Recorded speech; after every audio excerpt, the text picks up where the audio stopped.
Emma collapsed onto the grocery store floor, her pregnant belly making it impossible to break her fall as darkness clouded her vision. The stranger who rushed to her aid had no idea that the receipt he'd pulled from his wallet would reveal the truth. Hidden for 23 years, he was her biological father. Abandoned and broke, Emma had been surviving on ramen noodles while her unborn child's kicks grew weaker each day.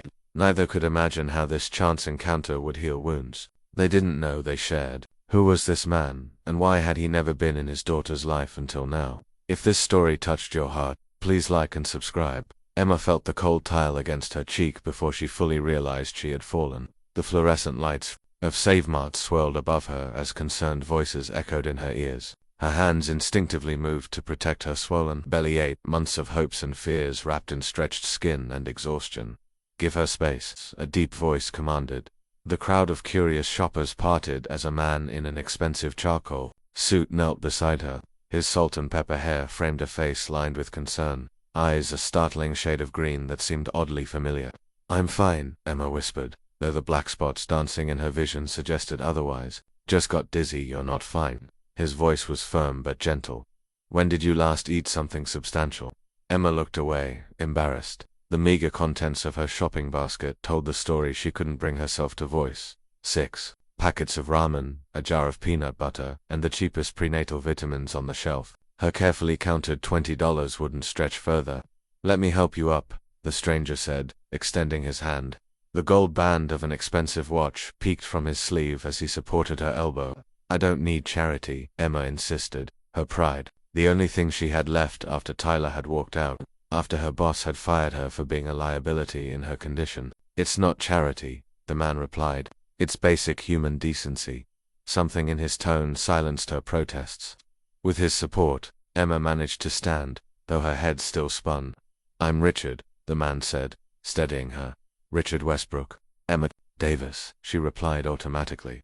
The store manager appeared with a plastic chair. "Ma'am, we've called an ambulance." "No," Emma interrupted, panic rising. "I can't afford that. Please cancel it." Richard studied her face, noting the dark circles under her eyes, the hollow cheeks. "Cancel the ambulance," he told the manager, "but I'll be taking care of this young lady's groceries, and we'll need to add a few things."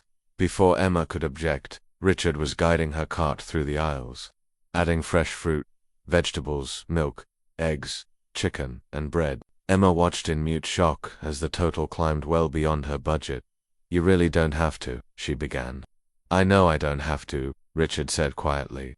"I want to." At the checkout, Richard reached for his wallet. As he pulled it from his jacket, a worn receipt fluttered to the floor. Emma bent awkwardly to retrieve it, her fingers closing around the yellowed paper. "Thank you," Richard said, taking it back and tucking it carefully into his wallet again. Emma couldn't help noticing the handwriting. On the back of the receipt, looping cursive with distinctive swirls on the capital letters, uncannily similar to her own handwriting. A strange coincidence that barely registered as Richard paid for the groceries. "I'll drive you home," Richard stated, rather than asked when they exited the store, bags in hand. Emma hesitated. She didn't make a habit of accepting rides from strangers, but her apartment was 15 blocks away, and the weight of the grocery bags was already pulling at her shoulders. Her swollen ankles throbbed in her worn sneakers. "I promise I'm not an axe murderer," Richard said with a small smile. "You can even text my license plate to a friend if you'd like." Emma almost laughed. She had no friends to text. Not anymore. "Okay," she agreed finally. "Thank you." Richard's car was a sleek black Mercedes, the leather seats softer than anything Emma had felt in months. As he loaded the groceries into the trunk, she caught him glancing at her with an expression she couldn't quite place, concern mixed with something deeper, more searching. "Where to?" Richard asked as the engine purred to life. Emma gave him directions to her neighborhood, the kind where rent was cheap because nobody wanted to live there. As they drove, Richard asked gentle questions about her pregnancy, carefully, avoiding the obvious one. Where was the baby's father? Emma found herself answering. Something about Richard's calm presence making her feel safe despite her usual caution. By the time they reached her rundown apartment building, she had told him she was due in for weeks and was having a girl. "Do you have a name picked out?" Richard asked as he parked. "Lily," Emma said softly. "Her name will be Lily."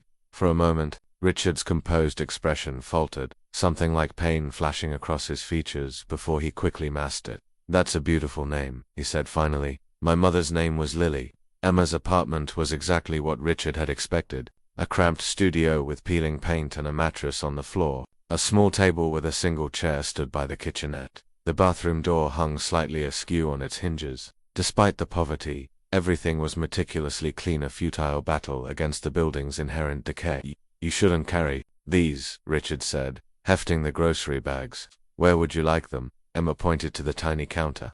As Richard arranged the groceries, she sank onto the solitary chair, suddenly overwhelmed by his kindness and her own desperate circumstances. Why are you helping me? She asked quietly. Richard paused, a carton of eggs in his hand. Because you needed help, he said simply. People don't just help strangers without expecting something in return. Some do. Richard continued unpacking. My mother was helped by a stranger once. I never forgot that story. As he finished organizing the food, Richard noticed a small box on the counter filled with prenatal vitamins, each pill divided in half. You're cutting your vitamins? He asked, voice carefully neutral. Emma flushed. They're expensive. I'm making them last longer. Richard's jaw tightened, but he said nothing. Instead, he pulled out his wallet again. I'd like to give you my number, in case you need anything else. The worn receipt fell out again as he extracted a business card. This time, Emma clearly saw what was written on it. Baby Emma, 6 Elebes dos or 7:42 a.m., followed by a date her birthday. Her heart lurched in her chest. Where did you get that receipt? She asked, voice barely audible.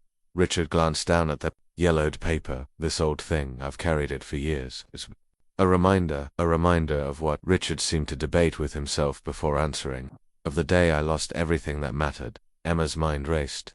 The handwriting, her name, her birth date, his age, it all aligned with the little she knew about her biological father. Her mother had died when Emma was 6, and the foster system had swallowed the rest of her childhood. She'd never known her father, only that her mother had claimed he didn't want them. May I see it? She asked, extending her trembling hand. Richard hesitated, then carefully handed her the receipt. It was from a hospital gift shop, dated exactly 23 years ago. Emma's fingers traced the handwriting indistinguishable from her own. On the back was a faded ink drawing of a lily. You drew this? She asked. No, Richard said softly. Her mother did. While we waited, Emma's heart hammered. She wanted to blurt out her suspicions, but fear held her back. What if she was wrong? What if she was right? But he rejected her again. I should go, Richard said, mistaking her silence for discomfort. He placed his business card on the table. Please call if you need anything. Anything at all. Wait, Emma said, finding her voice. Could you come back tomorrow? I have something I'd like to show you. Richard studied her face, something like hope flickering in his eyes. Of course. What time works for you? Around noon. I'm not working at the moment, so any time is fine. I'll bring lunch, Richard said, moving toward the door. Is there anything? You can't eat no strawberries, Emma replied automatically. I'm allergic. Richard froze with his hand on the doorknob, his back to her. Strawberries, he repeated, voice strained. Noted. After he left, Emma sat motionless, the receipt still in her hand. From a small box under her bed, she retrieved her birth certificate and a tattered photograph of her mother. Comparing the handwriting on the back of the photo to the receipt, matched perfectly. Emma placed her hand on her belly as the baby kicked. I think we just met your grandfather, she whispered. Across town, Richard Westbrook sat in his parked Mercedes, gripping the steering wheel until his knuckles turned white. The strawberry allergy the same as her mother's. The familiar curve of Emma's jaw, so like his own. The coincidence was too great. After 23 years of searching, had he finally found his daughter? Richard hadn't known about the pregnancy until months after Catherine had disappeared from his life. By then, the adoption was complete, the records sealed. His resources, connections, private investigators, nothing had helped him find the baby girl he'd never known he had until it was too late. Now, a chance encounter in a grocery store had done what decades of searching couldn't. Richard started the car with shaking hands, hope and terror warring in his chest. Tomorrow he would know for certain. Tomorrow everything might change. Those eyes, her mother's eyes, and the strawberry allergy, a detail so specific it couldn't be coincidence. Richard set down the untouched drink and moved to his study, unlocking the bottom drawer of his desk. Inside lay a manila folder worn thin with handling. He spread the contents across the polished surface. Birth records, adoption agency documents, private investigator reports, all dead ends in his search for the daughter he'd never known.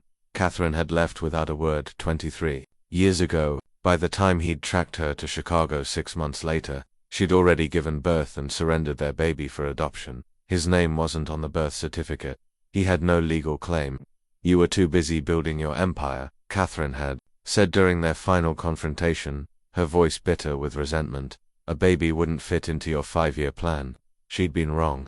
So terribly wrong. Richard pulled out a small photo album and opened it to the first page. Catherine smiled back at him, young and beautiful, her curly hair wild around her face. They'd been so in love once, college sweethearts with big dreams. His ambition had consumed him, working endless hours at his startup, while Catherine had grown increasingly distant. He turned the page to find the only photo he had that might be his daughter, a grainy hospital snapshot.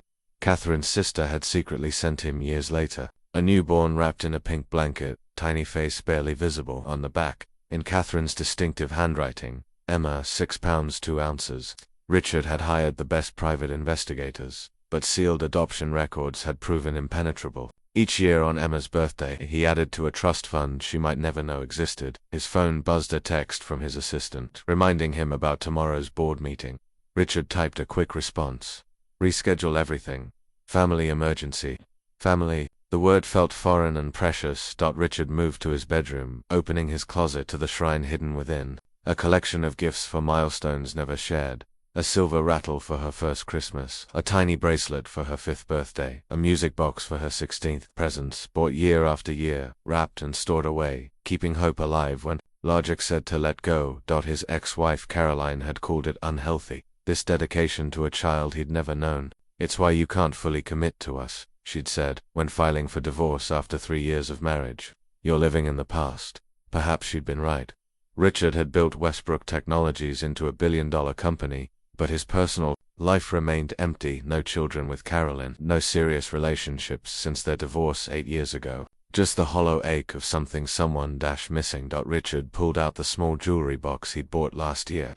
Inside was a delicate silver necklace with a lily pendant, intended for his daughter's 23rd birthday. He'd purchased it knowing it would likely join the other unopened gifts. Another token of a connection that existed only in his heart. Now there was Emma, pregnant, alone, struggling in poverty while he lived in luxury. The universe's cruel joke, or perhaps its long overdue mercy. Richard's hands trembled as he closed the closet door. If Emma was truly his daughter, how would she react? Would she be angry about his absence?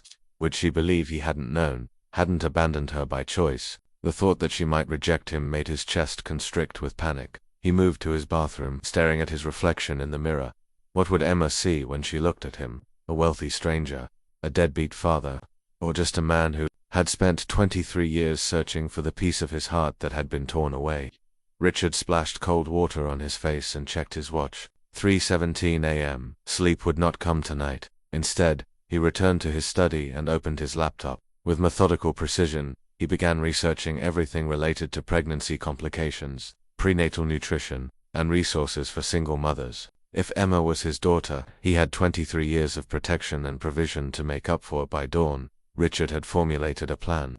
He would approach tomorrow with caution, no presumptions, no pressure. If Emma showed him what he suspected she would, her birth certificate, perhaps, or photos of Catherine, he would tell her everything. How he'd searched, how he'd never stopped hoping. And then, if she allowed it, he would be the father she had always deserved. As the first rays of sunlight crept across the city, Richard made a vow to the daughter he had lost, and might have found. No matter what happens next, you will never be alone again. Emma barely slept. She spent the night organizing and reorganizing her meager possessions, as if creating order in her tiny apartment could somehow bring order to her chaotic thoughts. The receipt and her birth certificate lay side by side on the table, a bridge between past and present. By morning she had convinced herself she was being ridiculous. Richard Westbrook, clearly wealthy, clearly successful, couldn't possibly be her father. The receipt, the handwriting, the birthday, or coincidences. She'd made a fool of herself asking him to return. Yet when a gentle knock came at precisely noon, Emma's heart leaped. Richard stood in the hallway holding grocery bags and a bakery box. He'd traded yesterday's formal suit for casual slacks and a button-down shirt, though Emma suspected even his casual clothes cost more than her entire wardrobe. "I brought lunch," he said, his eyes taking in her pale face, "and a few more groceries." Emma stepped back to let him in. Suddenly, what had seemed so clear last night, that this stranger might be her long-lost father, now felt absurd in the harsh light of day. Richard busied himself, arranging lunch on her small table, gourmet sandwiches, fruit salad, and a chocolate cake. In the bakery box, the domesticity of the scene made Emma's throat tighten. "You look like you didn't sleep well," Richard commented, pulling out her chair. "I had a lot to think about," Emma replied, easing herself down. Her back ached constantly. These days, they ate in awkward silence for several minutes before Richard spoke again. "You said you had something to show me." Emma's courage faltered. It might seem strange." "Try me," Richard said gently. With trembling hands, Emma reached for the documents on the counter. She placed her birth certificate beside the receipt. "Is this what I think it is?" Richard asked, his voice barely audible. "My birth certificate," Emma confirmed. "And the handwriting on your receipt matches the handwriting of my mother, Catherine Davis." Richard's face drained of color. He touched the birth certificate with reverent fingers. "Catherine," he whispered. "I knew it." "You're not on it," Emma said. "My father's name is blank." "She never told me she was pregnant," Richard said, his voice tight with emotion. "By the time I found out, she told me you'd been adopted. I've been searching for you for 23 years. The simple statement hung in the air between them. Emma felt lightheaded, the room seeming to tilt around her. "If you've been searching for me, why weren't you there?" The question burst from her before she could stop it. "My mother died when I was 6. I grew up in foster care." "Where were you?" Richard's eyes filled with pain. "Catherine told me you'd been adopted by a family in Canada. I hired investigators, but the trail went cold. The adoption records were sealed." His voice broke. "I never stopped looking, I never stopped hoping. My mother kept me," Emma said, confusion evident in her voice. "We lived in Chicago until she died. There was no adoption." Richard looked stunned. "She lied to me," he whispered. "All these years, ... so you didn't abandon us?" Emma asked, the question small and vulnerable. "No," Richard said firmly. "I would have been there in a heartbeat if I'd known. Your mother and we had problems, but I would never have abandoned my child." Emma studied his face, searching for truth or deception. All she saw was raw emotion, grief, hope, and something that looked remarkably like love. "I have her eyes," Emma said quietly.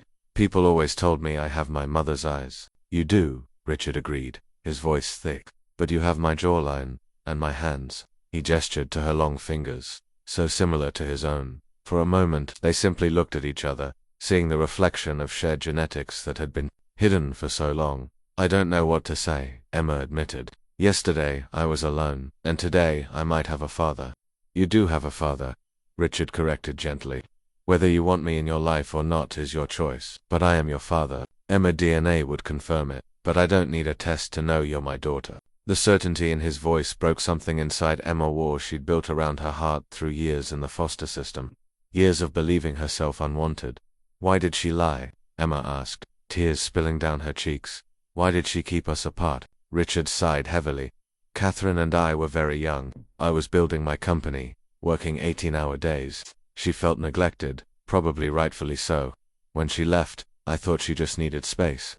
By the time I tracked her down, she told me you were adopted by a loving family who could give you everything I couldn't. She raised me alone until she got sick," Emma said.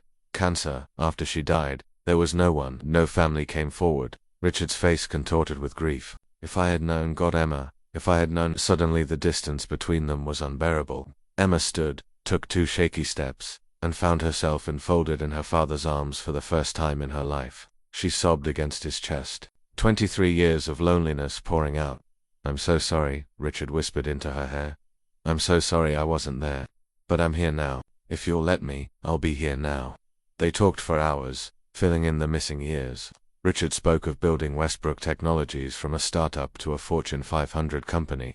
Emma shared fragmented memories of her childhood with Catherine, happy moments despite their poverty and the succession of foster homes after her mother's death. "I aged out of the system at 18, Emma explained. "Worked my way through community college until ... She trailed off, hands protectively cradling her belly until, Richard prompted gently, "until I met Tyler at work. He was charming, said all the right things." Emma's voice turned bitter. "When I told him I was pregnant, he said it wasn't his problem and disappeared. Then my boss decided a visibly pregnant waitress was bad for business and fired me." Richard's jaw tightened. "That's illegal. We could sue." "I didn't have the money or energy to fight it," Emma interrupted. "I've been picking up odd jobs, but no one wants to hire someone who's about to go on maternity leave." Richard started to respond, but Emma suddenly gasped. doubling over. Emma, what's wrong? Alarm sharpened his voice. Just Braxton Hicks, Emma managed through gritted teeth. False contractions. I get them sometimes. But the pain didn't subside.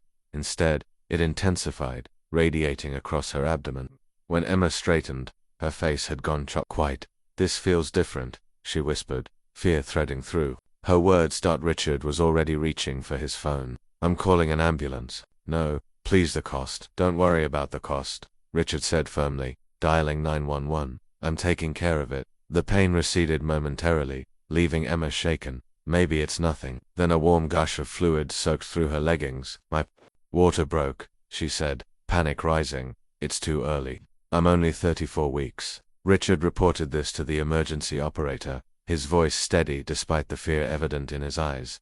Following instructions, he helped Emma lie down on her side, placing a pillow between her knees. The ambulance is 4 minutes out, he told her, clasping her trembling hand.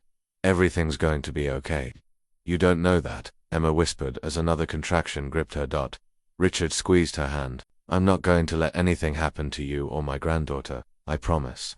The certainty in his voice gave Emma something to cling to as waves of pain washed over her. When the paramedics arrived, Richard moved with practiced efficiency, giving them Emma's medical information, what little he knew, and insisting on riding in the ambulance with her. Sir, are you family? One paramedic asked. I'm her father, Richard answered without hesitation, the truth of those words settling into his bones. In the ambulance, Emma's condition deteriorated rapidly. Her blood pressure dropped as the paramedics established an IV line and attached monitors that filled the small space with ominous beeping. Fetal heart rate is concerning, one paramedic told his partner. Inform Metro we need an OR prepped for possible emergency C-section. Terror flashed across Emma's face.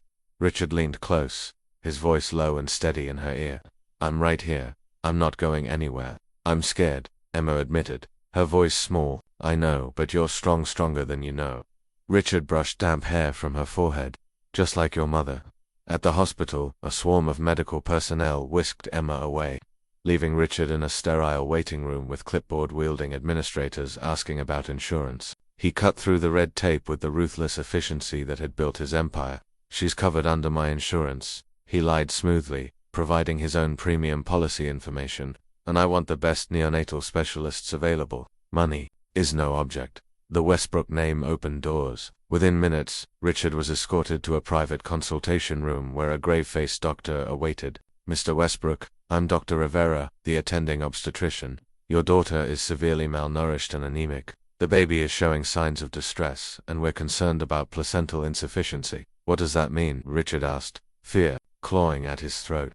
It means the placenta isn't providing adequate nutrients to the baby. We're preparing for an emergency cesarean, but I need to be clear, both mother and baby are at risk. Richard sank into a chair, the world tilting beneath him. He had just found his daughter. He couldn't lose her now. Do whatever it takes, he said. Whatever it costs, just save them both. Dr. Rivera nodded. We'll do our best. Would you like to be present for the birth? We normally allow one family member in the OR. Richard hesitated. Would Emma want that?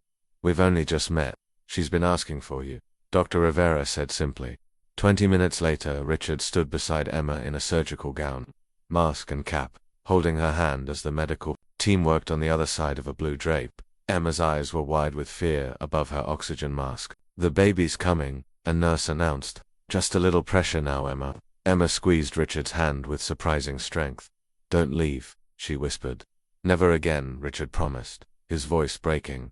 I'm staying right here. A moment later, a tiny cry filled the operating room, weak but determined. Richard looked up to see a small, red-faced infant being whisked to a waiting incubator. Is she okay? Emma asked desperately.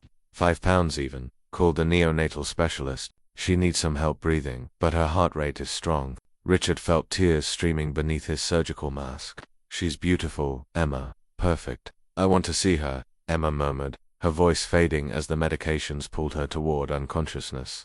You will, Richard assured her, still holding her hand as the surgeons continued their work.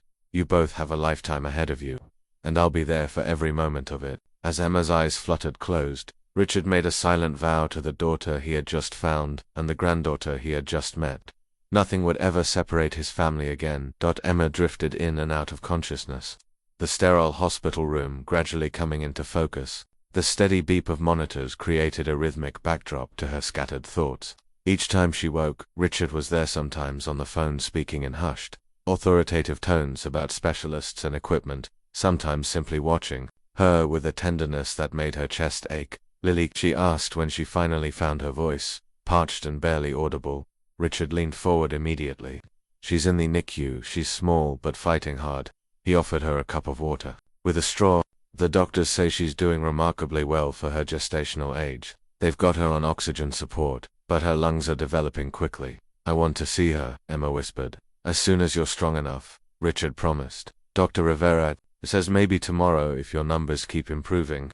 Emma took another sip of water, studying Richard's face. The resemblance she hadn't noticed before now seemed obvious, the same determined jawline, the same slight crease between their eyebrows when concerned. "You haven't left," she observed. "I told you I wouldn't." Richard adjusted her blanket with a father's awkward care. "I've had the company jet bring in a neonatal specialist from Boston. Dr. Kleinman is the best in the country." Emma closed her eyes briefly. "You didn't have to do that." "Yes, I did." His voice was gentle but firm. "You're my daughter, and Lily is my granddaughter. I have 23 years to make up for." "That wasn't your fault," Emma said, surprising herself with how easily she believed it now. Richard's eyes darkened with emotion. "I should have looked harder. I should have found you."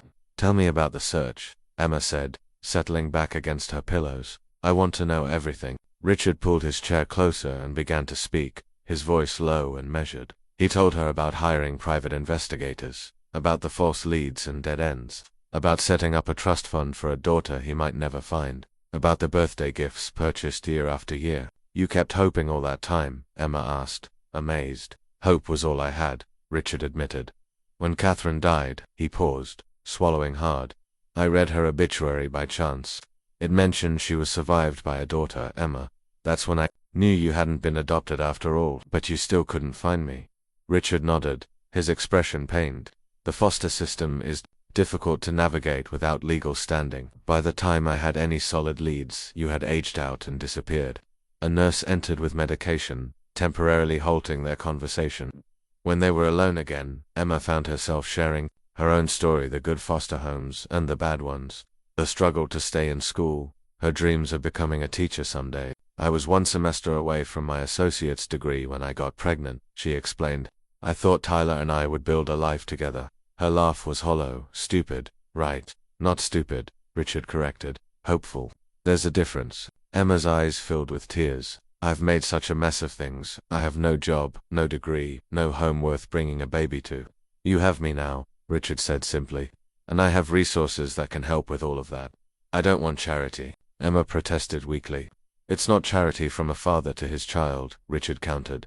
"It's what should have been yours all along." Before Emma could respond, Dr. Rivera entered with a tablet in hand. "Good news," she announced. "Your levels are stabilizing nicely, Emma, and your little one is quite the fighter. Would you like to see her? We can arrange a wheelchair visit." To the NICU, Emma's heart leaped. "Yes, please." 20 minutes later, a nurse wheeled Emma into the hushed, technology-filled world of the neonatal intensive care unit. Richard walked beside them, his hand resting lightly on Emma's shoulder. In a clear incubator, surrounded by monitors and tubes, lay a tiny bundle wrapped in a pink blanket. "She's so small," Emma whispered, pressing her palm against the plastic. 5 pounds is actually quite good for 34 weeks, the NICU nurse assured her. "Would you like to touch her? You can put your hands through these ports." With trembling fingers, Emma reached through the circular opening and gently stroked her daughter's arm. Lily's skin was translucent, bluish veins visible beneath the surface, but she was perfect. Tiny nose, rosebud mouth, miniature fingers, curled into fists. "Hello, Lily," Emma whispered. "I'm your mum." Richard stood behind her, his throat tight with emotion. When Emma glanced up at him questioningly, he nodded and carefully placed his own hand through the second port, his large fingers dwarfing his granddaughter's entire arm as he touched her with infinite gentleness. "She has your chin," he observed, voice thick. "And your stubborn expression," Emma replied with a watery smile. For several minutes, they remained in silent communion, 3 generations connected for the first time. When Lily's tiny fingers wrapped reflexively around Richard's pinky, made no attempt to hide the tears that spilled down his cheeks. "Thank you," he said hoarsely to Emma, "for letting me be here." Emma reached her free hand back to grasp his. "We're family," she said, the words still new and wonderful on her tongue. "This is where you belong." 1 week later, Emma stood in her apartment doorway, watching as Richard methodically packed her belongings into cardboard boxes. Lily remained in the NICU, making steady progress, but still at least 2 weeks from discharge. "You really don't have to do this yourself," Emma said, leaning against the doorframe. "You could have hired people." Richard folded a threadbare towel with the same care he might give a silk shirt. "I wanted to," he said simply. The truth hung unspoken between them. He was learning about his daughter through her possessions, few as they were. The dog-eared paperbacks revealing her love of classic literature, the carefully preserved art supplies speaking to creative talents never fully developed, the single photo album containing precious images of Catherine and a young Emma. "I think this is too much," Emma protested, though without much conviction. Richard had made the offer yesterday during her discharge from the hospital, a place to stay while Lily grew stronger. "The guest house has its own entrance," Richard had explained. "Complete privacy, but close enough that I can help if you need anything." Emma had hesitated, torn between pride and practicality. Her apartment was no place to bring a premature infant, and her savings had evaporated during the months of her pregnancy. "Just until you get on your feet," Richard had added, sensing her reluctance, no strings attached. Now, watching him pack the small collection of baby items she'd managed to acquire, mostly second-hand onesies and a few packs of diapers, Emma felt a complex mixture of gratitude and discomfort. "I've never been dependent on anyone," she said, quietly, "not since my mother died." Richard paused in his work. "I understand pride, Emma. I built my company from nothing." He hesitated, then added, "But sometimes accepting help is the stronger choice, especially when it's for Lily's sake." The mention of her daughter shifted something in Emma's resistance. "Okay," she conceded, "but I'll find a job as soon as I can, contribute somehow." "There's plenty of time for that," Richard said, returning to his packing. "Your only job right now is getting stronger and being there for Lily." 2 hours later, Emma's entire life fit into the trunk of Richard's Mercedes. The apartment manager had been suspiciously accommodating about breaking her lease. Emma suspected Richard's influence and a significant financial incentive explained the man's sudden flexibility as they drove away from the neighborhood she'd called home. Emma felt a strange lightness, not quite freedom, but perhaps the unburdening that comes with accepting help after struggling alone for too long. The city scenery gradually transformed as they traveled, run-down buildings giving way to manicured landscapes and gated communities. Richard turned onto a private drive that wound through immaculate grounds before revealing a sprawling, contemporary home perched on a hillside. "This is where you live?" Emma asked, unable to mask her awe. Richard smiled slightly. "Home is a bit grand for one person, but yes." He drove past the main house to a smaller structure nestled among flowering trees. Smaller being relative, as the guest house was still larger than any place Emma had ever lived. "It has 2 bedrooms, Richard explained as he parked. "I thought the second could be the nursery." Emma's throat tightened with emotion as she stepped out of the car. The contrast between this tranquil setting and her cramped apartment was overwhelming. "Mr. Westbrook," a woman's voice called from the path connecting the houses. "You're back." A petite woman in her 60s approached, her silver-streaked dark hair pulled into a neat bun. Despite her formal black dress and practical shoes, her smile was warm and welcoming. "Emma, this is Maria Garcia, my housekeeper," Richard introduced. "She's kept me functioning for the past 15 years, and it's been a challenge," Maria quipped, her eyes twinkling. She extended her hand to Emma. "So you're Richard's daughter. The resemblance is striking." "It's nice to meet you," Emma said, surprised by the woman's matter-of-fact acceptance. Maria squeezed her hand. "He's been looking for you for a very long time. I've helped him wrap birthday gifts for you every year, praying they'd find their way to you someday." Emma glanced at Richard, who looked slightly embarrassed. "Maria knows most of my secrets," he admitted. Come, Maria urged, taking one of the smaller boxes from the car. "Let's get you settled. I've prepared everything as Mr. Westbrook instructed." The guest house interior was stunning yet comfortable: hardwood floors, large windows overlooking a garden, and furniture that invited relaxation rather than formality. Maria led them through to the master bedroom, where fresh flowers brightened a bedside table. "And here," she said, opening a door with a flourish, "is the nursery." Emma gasped. The room had been transformed into a perfect baby sanctuary: a white crib with delicate bedding, a plush rocking chair, and walls painted a soft sage green. Stuffed animals and books filled custom shelves. and a changing table stood fully stocked with supplies. "When did you do all this?" Emma asked, turning to Richard in amazement. "I made some calls while you were in the hospital," he said, looking suddenly uncertain. "Is it too much? We can change anything you don't like." "It's perfect," Emma whispered, running her fingers along the crib rail. "Absolutely perfect."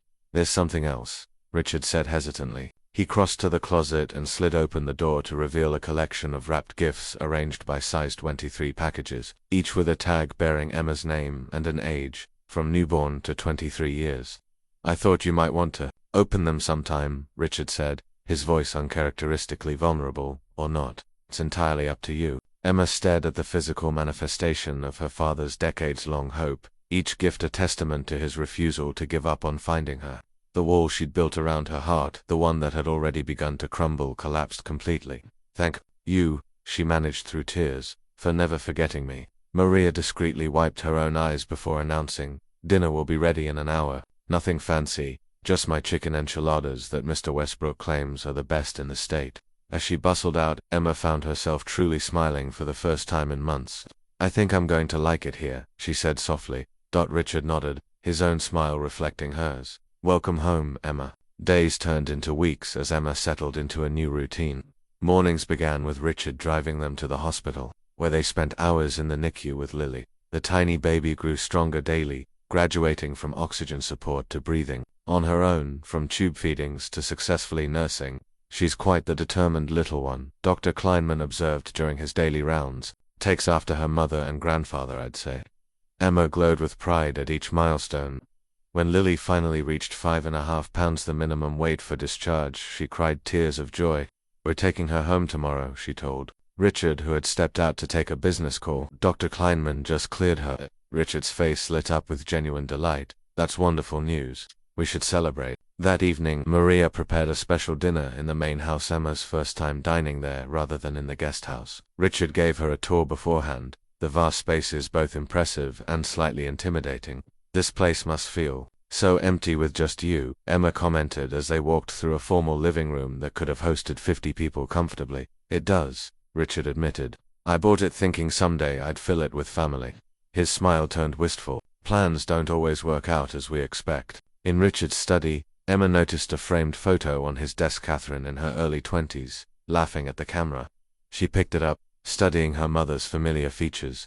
"You still loved her," she observed quietly. Richard was silent for a moment. "A part of me always will," he finally said. "Not the romantic love we once shared, but something enduring.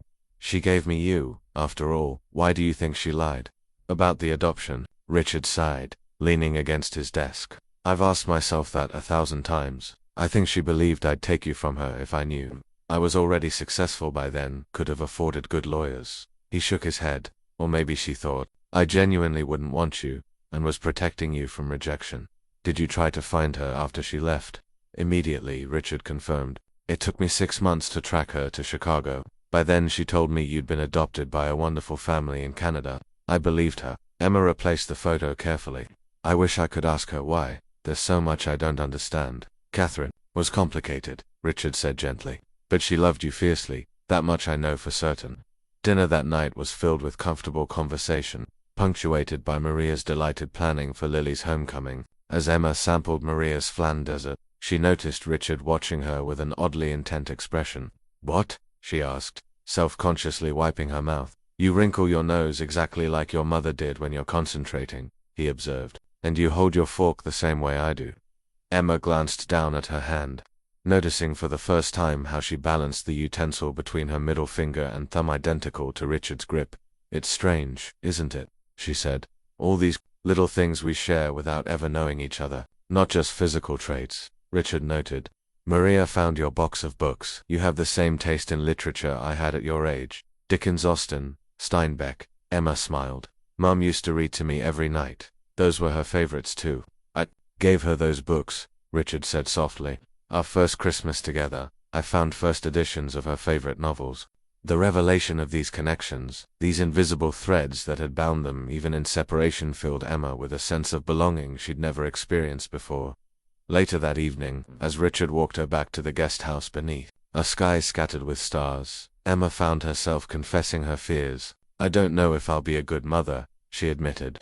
I didn't exactly have stable parenting after Mom died. Richard was quiet for a moment. When I built my first company, I had no idea what I was doing. He finally said, no mentors, no guidance, just determination and the willingness to learn from mistakes. He stopped, turning to face her. That's all parenting is, Emma, love, determination, and the humility to learn as you go. How would you know? Emma asked, the question genuinely curious rather than accusatory.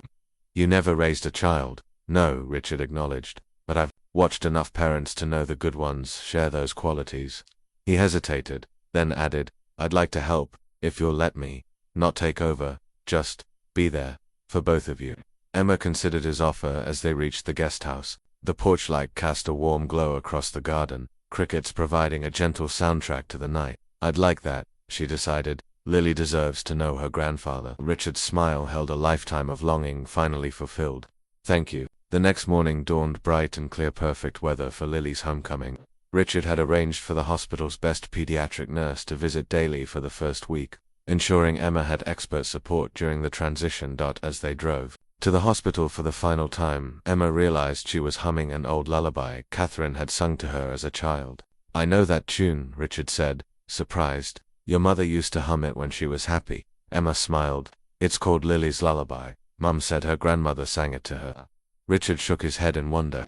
And now you'll sing it to your Lily. The NICU staff had prepared a small graduation ceremony for Lily, complete with a tiny cap made from a folded baby blanket. Nurses who had cared for her gathered to say goodbye, many misty-eyed as they placed the 5-pound-8 infant in Emma's arms without monitors or tubes for the first time. Ready to go home, little one, Emma whispered, kissing her daughter's forehead. Richard stood beside them, carrying the diaper bag and car seat, his expression one of pure joy as he watched his daughter and granddaughter together. Our family, he said softly, the words filled with wonder. Finally complete, Lily thrived in her new home. By her 1-month birthday, she had gained nearly 2 pounds, her cheeks filling out and her dark hair Richard's color, Emma's curls growing thicker. Emma settled into motherhood with a mixture of exhaustion and bliss. The sleepless nights balanced by moments of overwhelming love. Richard proved to be an attentive grandfather, somehow managing his corporate responsibilities while making time to hold Lily each evening. Emma often found him in the nursery rocking chair, telling his granddaughter elaborate stories about her grandmother or reading financial reports in a soothing voice that lulled the baby to sleep. You're spoiling her, Emma observed one afternoon, finding Richard installing a musical mobile that had definitely not been among the extensive nursery items he'd originally purchased. Grandparental privilege, he replied without a hint of remorse. Besides, Mozart stimulates cognitive development. Emma laughed. She's 5 weeks old. I think she'd be equally impressed by jingling keys. Richard looked affronted. My granddaughter deserves better than keys. Their easy banter was interrupted by Maria calling from the garden. Emma, there's someone here asking for you. Emma stepped onto the porch, Richard following with Lily cradled against his shoulder. A familiar figure stood at the garden gate, all blonde, and wearing the charming smile that had once made Emma's heart race. Tyler, she breathed, instinctively stepping backward. Tyler's smile widened as he took in the elegant surroundings. Hey Emma, you're looking great. His gaze shifted to Richard and the baby. Is this your daughter? Our daughter. Emma flinched at the casual possessiveness in his voice. What are you doing here? How did you find me? Tyler shrugged. Ran into Diane from the diner. She mentioned you'd had the baby and were staying with some rich relative. His eyes assessed Richard with calculating interest. Didn't know you had family with money. Richard's expression remained neutral, though Emma noticed his protective hold on Lily tightening slightly. I'm Richard Westbrook, Emma's father. Recognition flashed across Tyler's face. Richard Westbrook, Westbrook Technologies. The same, Richard confirmed coolly. Tyler's smile turned ingratiating. Sir, it's an honor. I've always admired your company's innovation. He turned back to Emma, his voice softening. Can we talk privately? I've been doing a lot of thinking, Emma, about us, about the baby. There is no us, Emma said firmly. You made that very clear when you walked out. I was scared, Tyler insisted, his expression contrite. It was wrong of me, I know that now. But I want to make it right. He stepped forward, hands spread in supplication. I want to be a family, Emma, you, me, and our daughter. Emma felt a surge of anger. Our daughter, you didn't want anything to do with her when I told you I was pregnant. You said, and I quote, that sounds like a you problem. Tyler winced. I was an idiot. I panicked. His gaze darted to Richard, then back to Emma. People make mistakes. Don't we deserve a second chance for our baby's sake? Richard remained silent, though Emma could sense his tension. This was her battle to fight, and he was respecting her enough to let her handle it. Lily is doing just fine without you, Emma said, her voice steady. We both are. Tyler's expression hardened slightly. I have rights, you know. I'm her father. Biologically, perhaps, Richard interjected, his tone mild but with steel underneath. Legally, however, you've established no paternity. You've provided no support, financial or otherwise. You've shown no interest in the child until this moment. After discovering Emma's connection to substantial resources, Tyler flushed. That's not fair.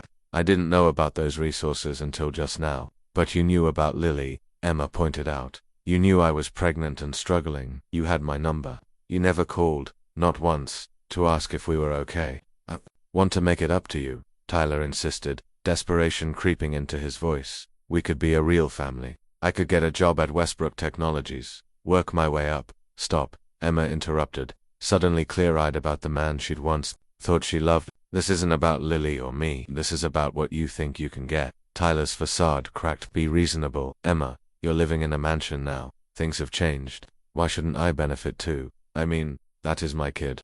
Richard stepped forward, passing Lily gently to Emma. I think you should leave now, he said quietly to Tyler. Tyler challenged, though he took an instinctive step back from Richard's imposing presence.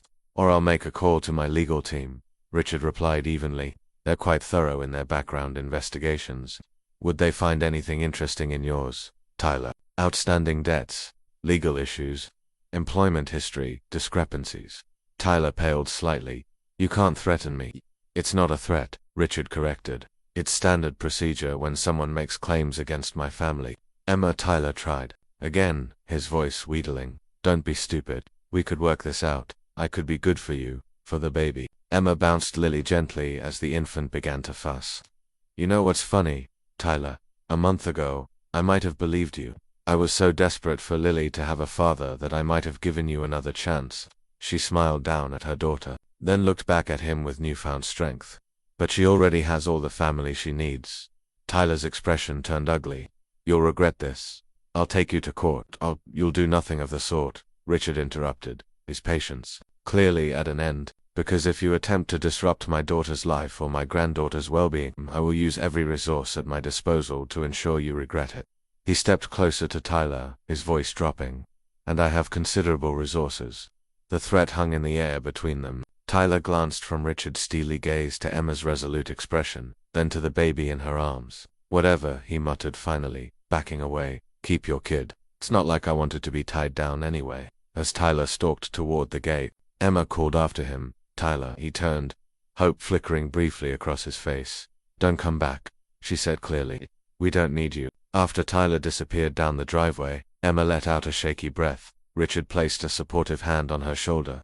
You handled that beautifully, he said with quiet pride. Emma looked up at her father, then down at her daughter. I meant what I said. We have all the family we need right here. 2 months flew by in a haze of midnight feedings, first smiles, and the gradual establishment of routines. Emma found herself settling into Richard's home and life with surprising ease. The guest house provided independence, while the main house offered community when she craved it. One evening, Richard broached a subject that had been on his mind. I'd like to throw a proper welcome party for Lily, he suggested over dinner. Nothing extravagant, just a few friends and colleagues who've been asking to meet my granddaughter. Emma hesitated. I'm not sure I'd fit in with your crowd. You're my daughter, Richard said simply. You belong wherever I do. The party was scheduled for the following Saturday. Richard kept his promise about the scale, only 30 guests rather than the hundreds his home could accommodate, spared no expense on the details. The garden was transformed with twinkling lights and flowers. Caterers prepared elegant finger foods, and a string quartet provided gentle background music. Emma stood in her bedroom, staring at her reflection. In the mirror, Richard had insisted on buying her a new dress for the occasion, a simple but beautifully cut navy silk that made her look sophisticated and confident, even if she didn't feel it. You look beautiful, Maria said, appearing in the doorway. Here, I brought you something. She held out a small velvet box. Inside lay a delicate silver necklace with a lily pendant suspended from the chain. Richard bought this years ago, Maria explained, For your 23rd birthday, he asked me to give it to you. Emma's fingers trembled as she lifted the necklace. Would you help me put it on? As Maria fastened the clasp, Emma studied her reflection again. The pendant rested perfectly at the hollow of her throat, catching the light as she moved. Now you're ready, Maria declared, squeezing Emma's shoulders affectionately. The party was in full swing when Emma emerged from the guest house, Lily sleeping peacefully in her arms. Conversations hushed momentarily as heads turned to observe Richard Westbrook's newly discovered daughter. Richard immediately crossed to her side, pride evident in his bearing. Everyone, he announced, I'd like you to meet my daughter, Emma, and my granddaughter, Lily. The rest of the evening passed in a blur of introductions and polite conversations. Emma found herself explaining the same extraordinary story repeatedly. They'd only recently found each other. No, she hadn't known Richard was her father. Yes, it was quite the coincidence. Most guests were gracious, though Emma detected occasional skepticism behind practiced smiles. She overheard fragments of whispered speculation, gold digger, convenient timing, paternity test, but held her head high. Richard's obvious devotion spoke louder than any rumors. Dr. Kleinman was among the guests, delighted to see Lily's progress outside the hospital setting. She's thriving, he told Emma warmly. You're doing a wonderful job. We both are, Emma said, including Richard in her smile. As the evening progressed, Emma found herself engaged in conversation with a woman named Eleanor Vance, who served on several charitable boards with Richard. Richard tells me you were studying to become a teacher before Lily arrived, Eleanor commented. Early childhood education, Emma confirmed. I was one semester away from my associate's degree. The Westbrook Foundation funds several scholarship programs, Eleanor mentioned casually, including childcare stipends for parent students. Richard is quite passionate about educational access. Emma glanced across the garden to where Richard was proudly showing Lily to an elderly couple. He hasn't mentioned any foundation. That's Richard, Eleanor laughed. Moves mountains for others, but never talks about it. You should ask him sometime. As the last guests departed, Emma helped Maria gather abandoned glasses from the garden tables. Richard approached, taking Lily from the portable bassinet where she had been sleeping. You were magnificent tonight, he told Emma. Everyone was impressed by the amazing coincidence of your long-lost daughter appearing just when your company's stock hit an all-time high. Emma asked wryly. Richard winced. You heard the rumors. It's fine, Emma assured him. I'd be suspicious too. In their position, their opinions don't matter, Richard said firmly. Only ours do. Emma smiled, then remembered her conversation with Eleanor. Tell me about the Westbrook Foundation. Richard looked slightly embarrassed. It's just something I started a few years ago. Educational initiatives, primarily, with childcare stipends for parent students, among other things, Richard acknowledged. Why do you ask? Emma took a deep breath. Because I've been thinking about going back to school, finishing my degree. Eventually, Richard's face lit up. That would be wonderful. Whenever you're ready, of course. I'd want to pay my own way, Emma insisted. Or at least apply for those scholarships properly, not just get special treatment. The scholarships exist precisely for situations like yours, Richard pointed out. But I understand your pride. We'll figure something out when the time comes. They walked together toward the guest house, the garden lights illuminating their path. Lily began to fuss in Richard's arms, her tiny face scrunching in discomfort. I think she's hungry, Emma said, reaching for her daughter. As she took Lily, a sharp pain lanced through Emma's abdomen, causing her to gasp. Richard steadied her with concern. Emma, what's wrong? Nothing, she managed, the pain subsiding, just a twinge, probably from standing too long at the party. But, as she settled in the nursery to feed Lily, another wave of pain hit stronger and more persistent. Emma bit her lip to keep from crying out, not wanting to alarm Richard. By midnight, she could no longer hide her discomfort. The pains were coming regularly, intense cramps that left her breathless. When Richard came to say goodnight and found her doubled over in the nursery rocking chair, Lily wailing in her crib, he immediately called Dr. Rivera. Possible postpartum complications, the doctor warned after hearing the symptoms. She needs to come in right away. The drive to the hospital was a blur of increasing pain. Richard called ahead, ensuring a medical team was waiting when they arrived. Lily, upset by her mother's distress, cried inconsolably in her car seat. Take care of her, Emma gasped as nurses transferred her to a wheelchair. Please, don't leave her alone. I won't, Richard promised.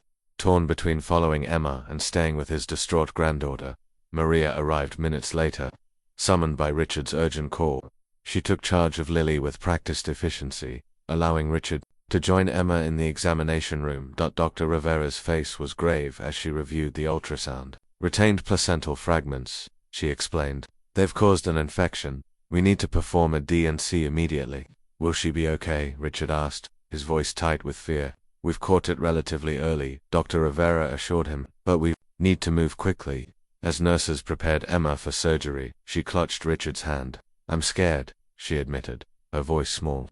I'll be right here, Richard promised, his own fear carefully masked, just like before. If something happens to me, Emma began, her face pale with pain. Nothing will happen, Richard interrupted firmly. But if you're worried about Lily, don't be. I would raise her exactly as you would want. She would know every day how much her mother loved her. Tears slid down Emma's temples. Thank you for finding me, she whispered as the anesthesia began to take effect. Dad, it was the first time she had called him that. Richard blinked back tears, holding her hand until she drifted into unconsciousness. Take good care of my daughter, he told the surgical team, his voice raw with emotion. She's only just come back to me. The waiting room clock ticked relentlessly. As Richard paced, his normally composed demeanor fractured by worry. Maria sat nearby, Lily finally sleeping in her arms after exhausting herself with crying. She'll be fine, Mr. Westbrook, Maria said softly. Emma is strong. Richard nodded, unable to voice the fear gripping his heart. He had only just found his daughter. The thought of losing her was unbearable. Dr. Rivera appeared after what seemed an eternity, her surgical mask pulled down beneath her chin. Richard braced himself for bad news, but the doctor's tired smile sent a wave of relief through him. The procedure went well, she reported. We removed the retained tissue and have her on strong antibiotics for the infection. She needs to rest for a couple of weeks, but she should make a full recovery. Richard exhaled shakily. Thank you. When can I see her? She's in recovery now. Once she's stable, we'll move her to a private room. Should be about 30 minutes. What? Richard was finally allowed into Emma's room. He found her pale but awake, an IV dripping antibiotics into her arm. Her smile was weak but genuine when she saw him. Is Lily okay? She asked immediately. Perfectly fine, Richard assured her, taking her hand. Maria has her. They're both getting some sleep in the waiting room. Emma relaxed slightly. The doctor said, I'm going to be fine. Yes, Richard confirmed. But you need to rest and recover. No lifting, including Lily, for at least 2 weeks. Emma's face fell. How am I supposed to take care of her? That's what family is for, Richard said simply. Maria and I will help. And I've already arranged for a postpartum nurse to assist. During your recovery, you think of everything, Emma murmured, her eyelids growing heavy. Rest now, Richard told her, brushing hair from her forehead in a gesture that felt both foreign and utterly natural. We'll be here when you wake up. Emma drifted off, her hands still clasped in his. Richard sat beside her bed, watching the steady rise and fall of her chest. Overwhelmed by the depth of his love for this daughter he was only beginning to know. Maria appeared in the doorway, Lily stirring in her arms. Someone's hungry, she whispered. Richard glanced at Emma's sleeping form, then at his granddaughter's increasingly distressed face. The doctor mentioned formula might be necessary until Emma recovers, he said uncertainly. Maria nodded. I'll ask the nurses. The next several hours passed in a blur of medical consultations and newborn care lessons. Richard, who had negotiated billion-dollar contracts without breaking a sweat, found himself intimidated by the tiny human who depended on him. With Maria's patient guidance, he learned to prepare formula, test its temperature, and hold Lily in the proper position for feeding. When Emma woke, she found Richard beside her bed, awkwardly but determinedly, bottle-feeding Lily. The sight brought tears to her eyes. You're a natural, she said softly. Richard looked up, startled. Hardly, but we're managing. His expression turned serious. You gave us quite a scare. I'm sorry, Emma replied. I should have said something when the pain first started. Yes, you should have, Richard agreed, no judgment in his voice. We're a family now. That means sharing burdens, not shouldering them alone. Emma nodded, watching as her father carefully burped her daughter. I've been independent for so long. It's hard to let people help. I understand that better than you might think, Richard said wryly. Maria could tell you stories about my stubborn self-sufficiency. They shared a smile of recognition, another trait that had passed from father to daughter despite their years apart. The hospital insisted on keeping Emma for 3 days to ensure the infection was under control. Richard arranged for a cot in her room and refused to leave. conducting business via phone and laptop when Emma slept. Maria came daily with fresh clothes and home-cooked meals, tactfully ignoring hospital rules about outside food. On the third morning, Dr. Rivera arrived for a final examination. "Everything looks good," she announced. "The infection is responding to the antibiotics, and the surgical site is healing nicely. So I can go home?" Emma asked hopefully. "Yes, but with restrictions," the doctor cautioned. "No lifting anything heavier than Lily for 2 weeks, and even then, minimize carrying her. No strenuous activity. Rest as much as possible." Emma nodded, eager to agree to anything that would get her back to the comfort of the guest house. A nurse helped Emma dress. Richard stepped into the hallway to make a call. When he returned, his expression was oddly nervous. "I've been thinking," he began, uncharacteristically hesitant. "The guest house has stairs, which might be difficult during your recovery. Would you consider that, as would it be easier if you and Lily stayed in the main house?" Temporarily, Emma studied her father's face, recognizing the careful neutrality that masked deeper emotion. "You want us closer," she stated rather than asked. Richard nodded. "I've had the East Wing suite prepared. It's all on one level, with a sitting room adjoining the bedroom and a small nursery alcove. Maria could help more easily, and he paused. "I would worry less." The admission of vulnerability from this powerful man touched Emma deeply. "Okay," she agreed, "just until I'm fully recovered." Relief and joy flashed across Richard's face before he composed himself. "Of course, just temporarily." The East Wing suite proved to be a spacious collection of rooms decorated in soothing blues and creams. Large windows overlooked the garden, filling the space with natural light. The nursery alcove had been equipped with Lily's crib and changing table, transferred from the guest house. "This is beautiful," Emma said, sinking gratefully into a plush armchair, "though it's bigger than my entire apartment was." Richard smiled.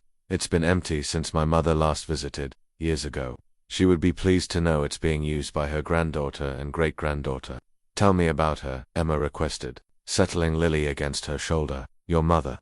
Richard's expression softened with memory. "Lily Elizabeth Westbrook. She was remarkable, brilliant, kind, determined.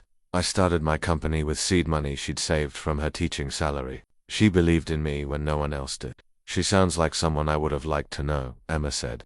"She would have adored you," Richard replied with certainty. "And she would have been over the moon about her namesake." As if recognizing she was being discussed, baby Lily made a soft cooing sound. Richard reached out, and the infant wrapped her tiny fingers around his much larger one. "I never thought I'd have this," he admitted quietly. "A family. After years of searching, I'd almost given up hope." "Me too," Emma confessed. "After my mother died, I stopped believing in happy endings." Richard gently stroked Lily's cheek with his free hand. "Perhaps this isn't an ending at all," he suggested, "but a beginning." Emma smiled, watching her father and daughter together, 2 generations connected by blood and growing bonds of love. "A new life," she agreed softly, "for all of us." Emma's recovery progressed steadily.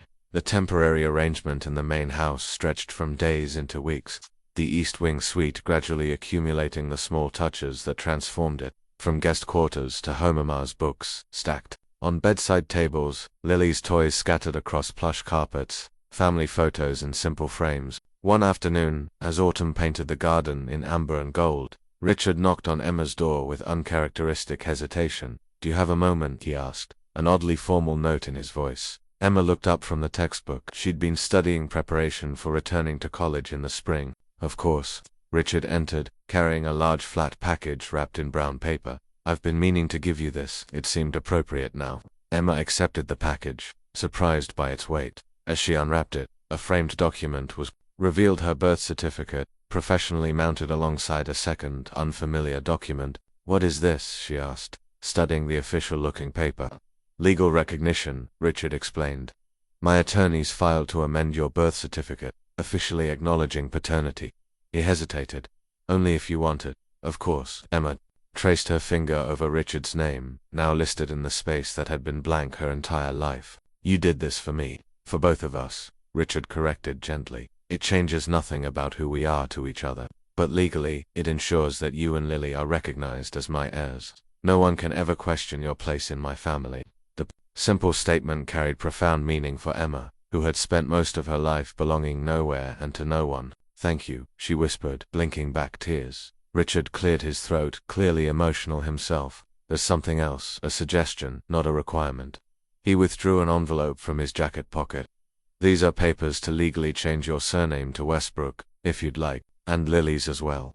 Emma stared at the envelope, momentarily overwhelmed. Taking Richard's name felt like the final step in claiming the identity that should have been hers from birth. You don't have to decide now, Richard assured her, misinterpreting her silence. Or ever, it's entirely your choice. No, I want to, Emma said firmly. I want to be Emma Westbrook, and I want Lily to have your name too. She smiled through her tears. It's who we are, isn't it? Who we've always been, even when we didn't know it. Richard's composure nearly broke at her words. He simply nodded, unable to speak past the emotion tightening his throat.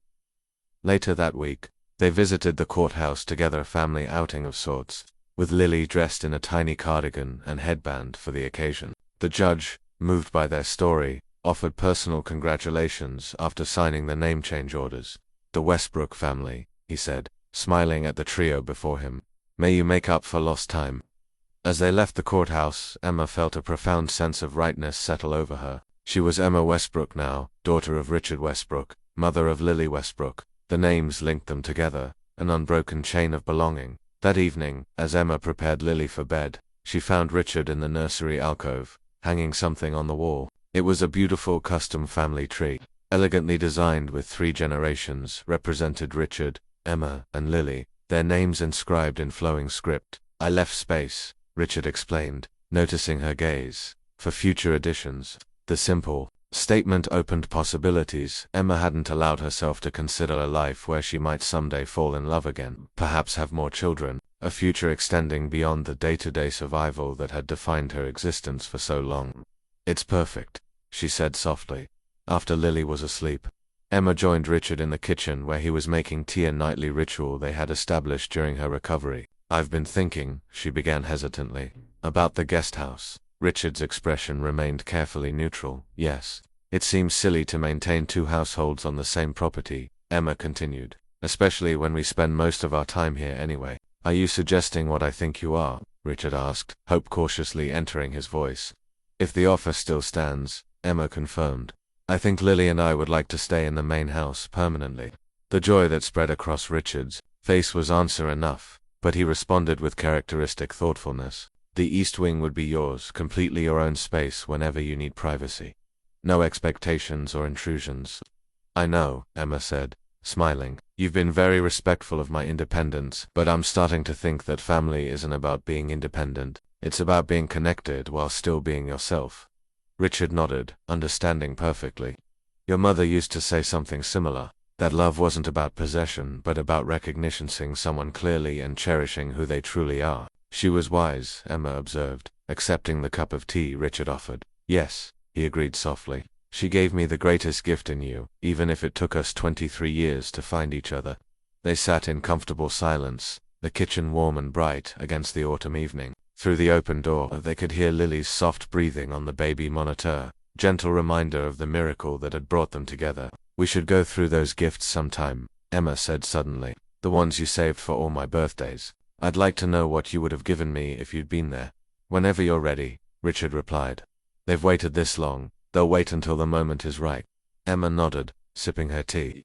The thought of unwrapping 20 years of love and hope no longer seemed overwhelming, but healing a way to reclaim the past while embracing their future together. Welcome home, Emma, Richard said quietly, understanding the significance of her decision to stay. Emma smiled, the phrase resonating deep within her. After a lifetime of searching, she had finally found where she belonged. It's good to be home, she replied, and meant it with all her heart.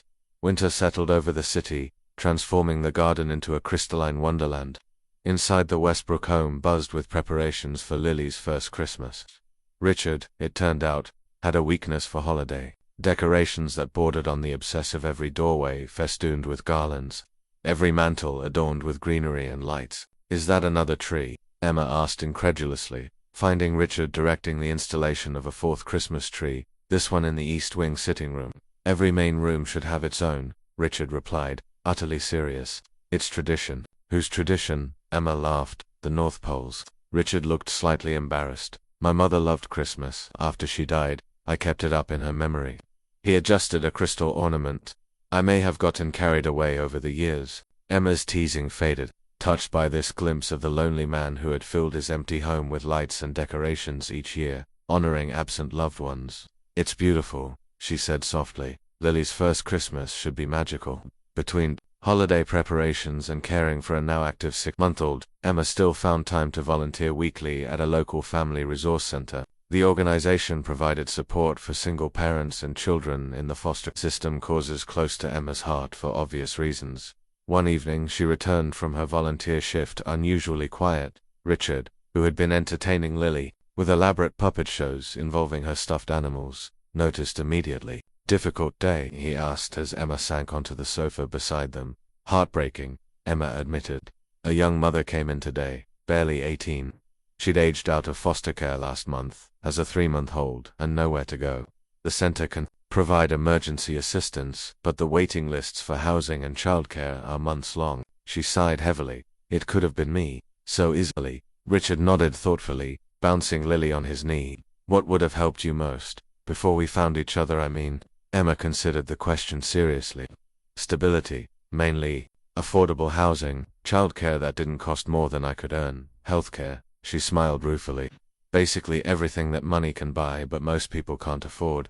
Richard was uncharacteristically silent for the remainder of the evening, his expression distant in a way Emma recognized as his problem-solving mode. By morning he had reached some sort of decision. "I'd like your input on something," he announced over breakfast. "A project I'm considering." Emma raised an eyebrow, spooning pureed sweet potatoes into Lily's eager mouth.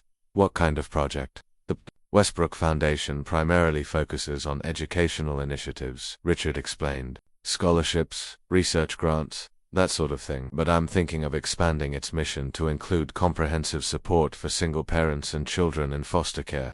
Emma's spoon paused mid-air. "That's a big undertaking." "Yes," Richard agreed, "which is why I'd like you to help design it." "Me?" Emma stared at him. "I don't know anything about running a foundation, but you know everything about what these families need," Richard pointed out. "You've lived it. That expertise is invaluable." Emma wiped sweet potato from Lily's chin, considering the proposition. "What exactly would this foundation do?"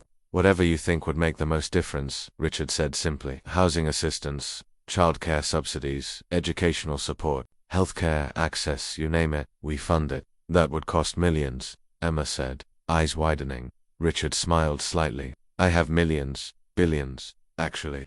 Money that would do more good helping families stay together than sitting in investment accounts." The magnitude of what Richard was suggesting dawned on Emma gradually. "You're serious about this?" "Completely," he confirmed. "Think about it. What if no child had to grow up in the system because their parent couldn't afford to keep them? What if no parent had to choose between working to support their child and actually being present in their child's life?" Emma's mind raced with possibilities. "Housing comes first," she said decisively. "Stable, safe housing with wraparound services, on-site childcare, job training, counseling." Richard nodded, pulling out his phone to take notes. "What else?" "Educational support, not just college scholarships, but vocational training, programs, flexible scheduling for parents." Emma's excitement grew as ideas flowed. "And advocacy. The system is broken in so many ways. We could fund legal support to help change policies." Richard asked, smiling at her unconscious inclusion of herself in the project. Emma met his gaze directly. "Yes, if you're serious about wanting my input, I want to be involved, really involved, not just as a consultant." "I was hoping you'd say that," Richard admitted. "I've been thinking about stepping back from day-to-day operations at Westbrook Technologies. My COA is more than capable of running things. This foundation could be our joint legacy, as mine, and eventually Lily's." The word legacy resonated with Emma, who had spent most of her life with no connection to past or future. Now suddenly she had both a father linking her to a history she was only beginning to discover, and a daughter carrying that lineage forward. "I'd like that," she said softly. "But I'd want to earn my place. Learn properly how foundations work. Maybe get a degree in nonprofit management to complement my education studies." Richard beamed with pride. "I'd expect nothing less. The foundation will be here when you're ready to take a leadership role." Over the following weeks, the idea evolved from concept to reality with breathtaking speed.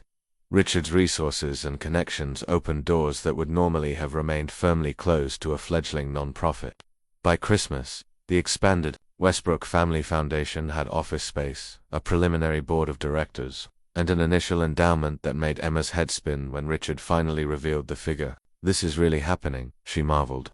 "Reviewing architectural plans for the Foundation's first housing project, a 30-unit complex with on-site childcare, educational facilities, and medical services." "It is," Richard confirmed, bouncing Lily on his hip as he studied the blueprints over Emma's shoulder. "Construction begins in February." Emma traced the outline of what would become a playground. "We should name it after Mum," she said suddenly. "The Catherine Davis Family Center. She kept us together against the odds. She should be remembered for that." Richard's expression softened. "I think that's perfect." That night, after Lily was asleep, Emma found Richard in his study reviewing Foundation documents. "Thank you," she said simply, leaning against the doorframe. Richard looked up, questioning. "For what?" "For turning our story into something that will help others," Emma explained. "For making meaning out of what happened to us." Richard set down his pen, considering her words. "Perhaps that's the best we can do with our pain, transform it into purpose." Emma nodded, the wisdom of his statement settling into her heart. Through an extraordinary twist of fate, she had found not only her father but her Kalenga way to ensure other families might avoid the separation she and Richard had endured. "We're going to change lives," she said, certainty in her voice. Richard smiled at his daughter, recognizing in her the same determination that had built his business empire. "Yes," he agreed. "I believe we are."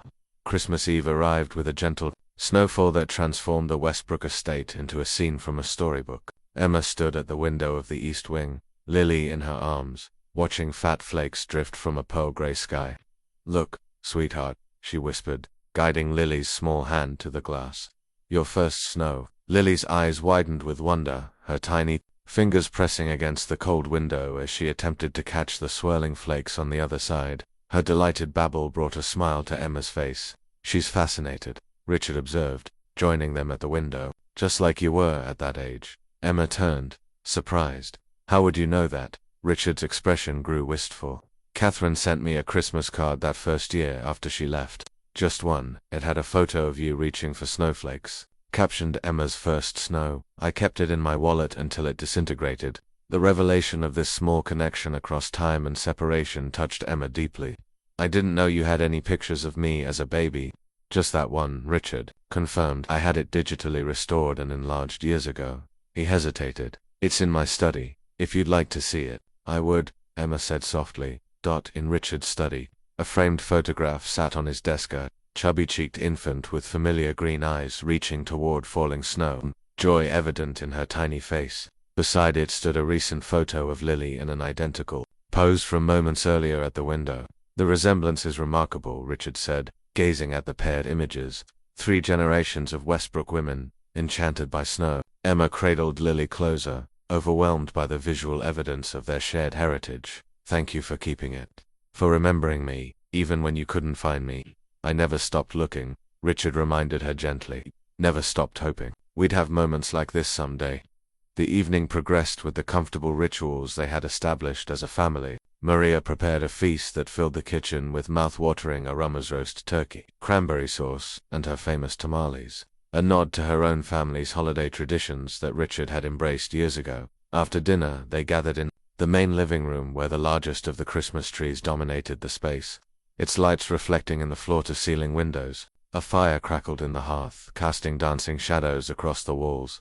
"Time for Christmas Eve gifts," Richard announced, his excitement barely contained. "It's tradition." "Another one," Emma teased, settling on the sofa with Lily in her lap. Richard looked sheepish. "My mother always let me open one present on Christmas Eve. I thought perhaps we could continue that." The childlike enthusiasm in his voice made Emma smile. "I think that's a lovely tradition." Richard retrieved 2 wrapped packages from beneath the tree, handling them with surprising reverence.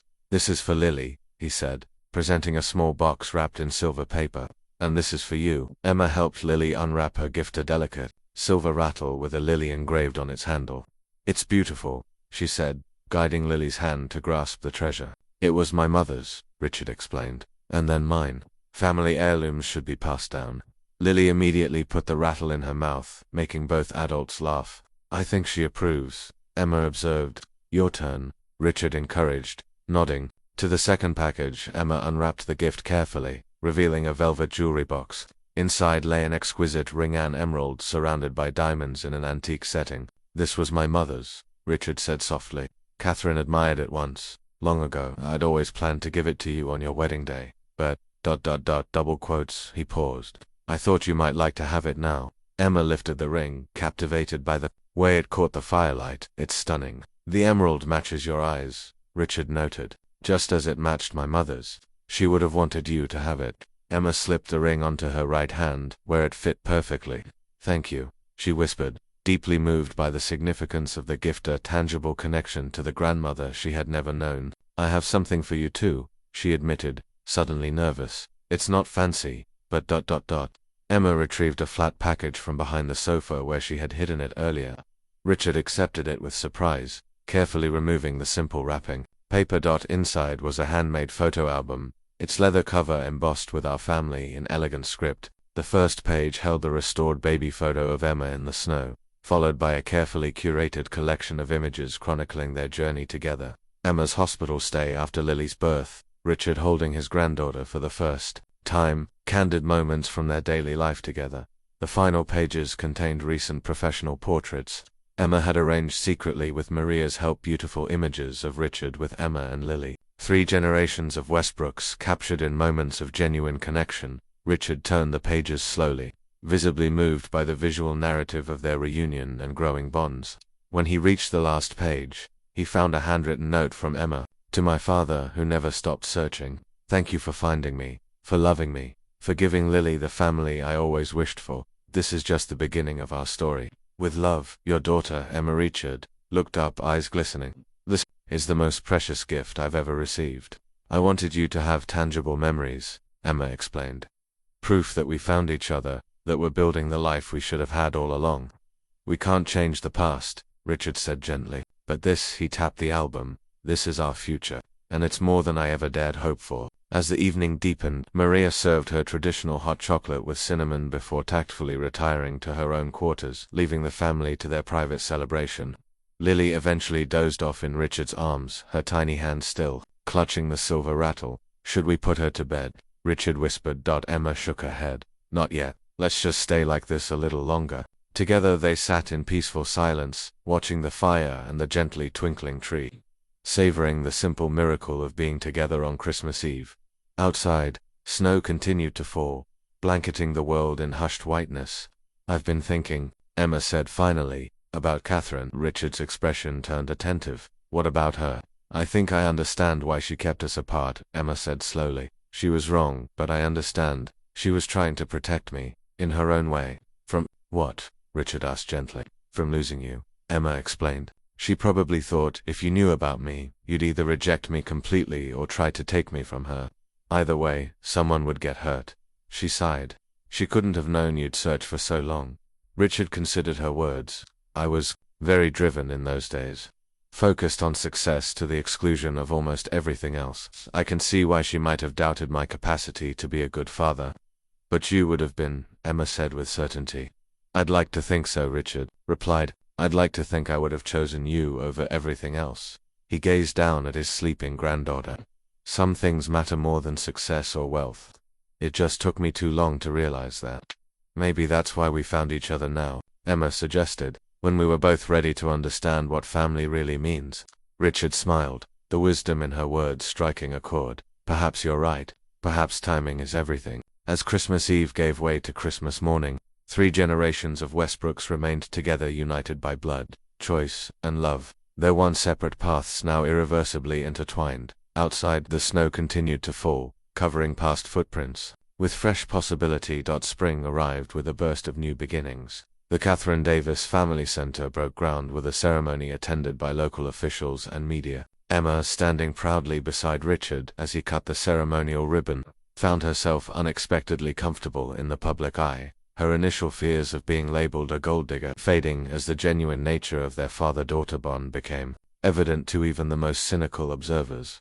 Lily thrived, growing from infant to toddler with remarkable speed. At 10 months old, she took her first tentative steps across the living room carpet, collapsing into Richard's waiting arms with a triumphant giggle. Her vocabulary expanded to include recognizable attempts at mama and papa, the latter being Richard's chosen grandfather named. Emma had begun part-time classes at the local university, balancing education with motherhood and her growing role at the foundation. Richard had insisted on hiring a nanny to help during Emma's class hours. Though Emma made clear that Lily's primary care would always remain in family hands, life had settled into a rhythm of purposeful happiness that sometimes felt almost dreamlike to Emma after years of struggle. The only shadow on her contentment was an unresolved question that grew more persistent as Lily reached milestones Catherine had never witnessed. "I've been thinking about my mother's family," Emma mentioned one evening as she and Richard reviewed foundation documents in his study. "She always told me there was no one, that her parents had disowned her when she got pregnant, and she had no siblings."